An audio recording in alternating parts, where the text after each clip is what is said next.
সোমবার গভীর রাতে ইউক্রেনের উপর ড্রোন হামলা শুরু করে রাশিয়া। ইউক্রেনের দাবি, মঙ্গলবার ভোরে রাজধানী কিভে নতুন করে হামলা চালিয়েছে রুশ বাহিনী। এমনকি ইউক্রেনের দক্ষিণ প্রান্তে বন্দর শহর ওডেসাতে একটি হাসপাতালের প্রসূতি বিভাগে রুশ বোমারু ড্রোন আছড়ে পড়েছে বলে অভিযোগ ইউক্রেনের।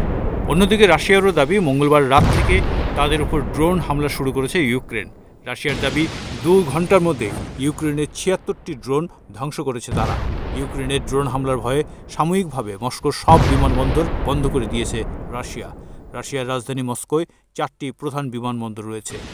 সোমবার ইউক্রেনের বিভিন্ন অঞ্চলে একের পর এক বোমারু ড্রোনের হামলা চালায় রাশিয়া। প্রত্যাঘাত করে ইউক্রেনও।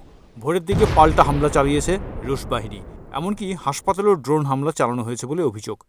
ওডেসা শহরের একটি হাসপাতালের জরুরি বিভাগ এবং প্রসূতি বিভাগ ক্ষতিগ্রস্ত হয়েছে বলে অভিযোগ শহরের গভর্নরের। যদিও সাধারণ নাগরিকদের উপর হামলার অভিযোগ নিয়ে মস্কোর তরফ থেকে কোনো প্রতিক্রিয়া এখনও মেলেনি।